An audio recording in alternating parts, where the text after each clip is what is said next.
You having fun today? Yeah. Right on.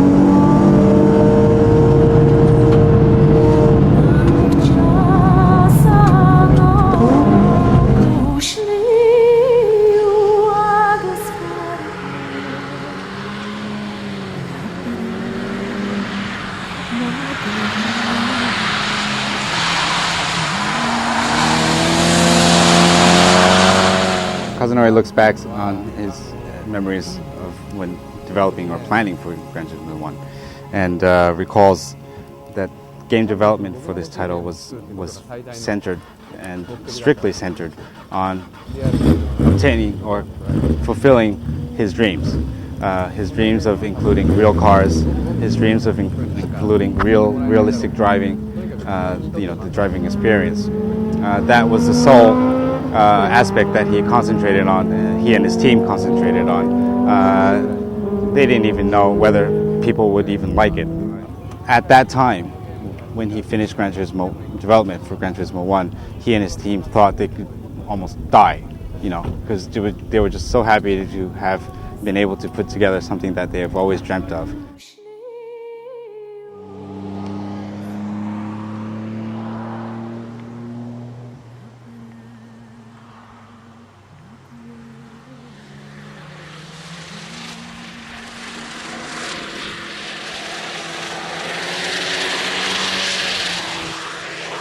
The success with GT1 was so unexpected, so he says, that he and his team really didn't even have time to think.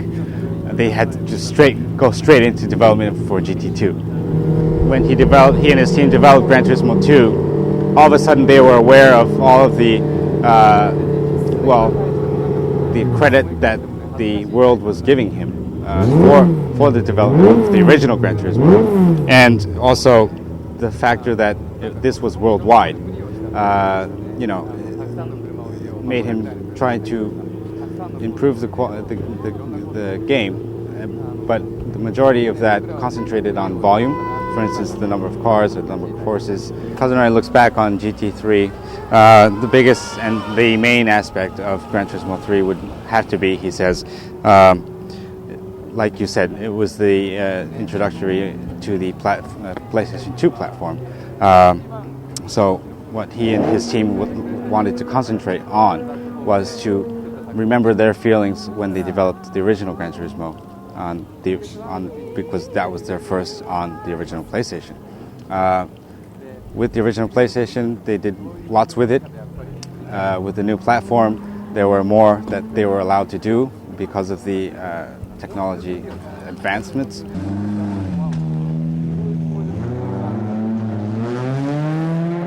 So Kazunori looks back at the title Gran Turismo 3 and says he's very happy still with the quality of Gran Turismo 3, and that he feels Gran Turismo 3 was the highest quality software available on the PlayStation 2 platform as of that time of release.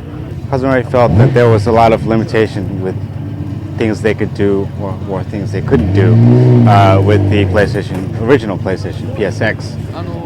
However, with the advancements of technology with the PlayStation 2 platform, this enabled Polyphony to expand on areas which they had originally wished to include in the franchise.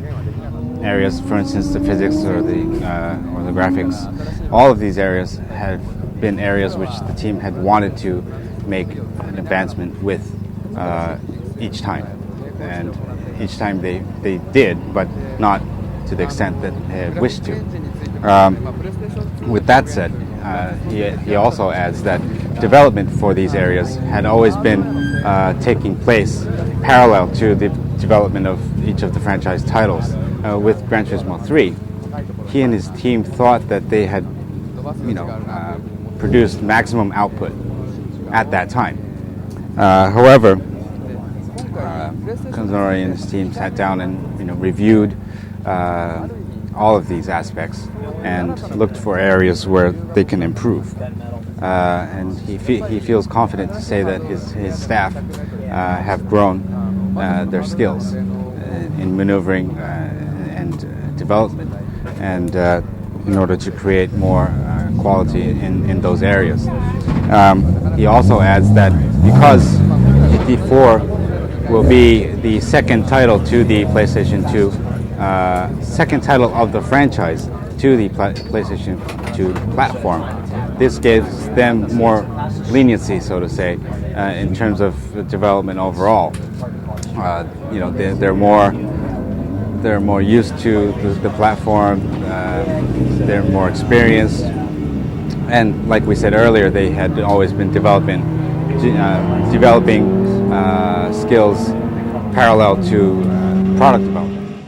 Kazunori and his team, every time they develop a Gran Turismo title, they aim to make sure that this title is the best ever, all the time, each time. And they are very confident of the maximum quality that they can provide with their contents.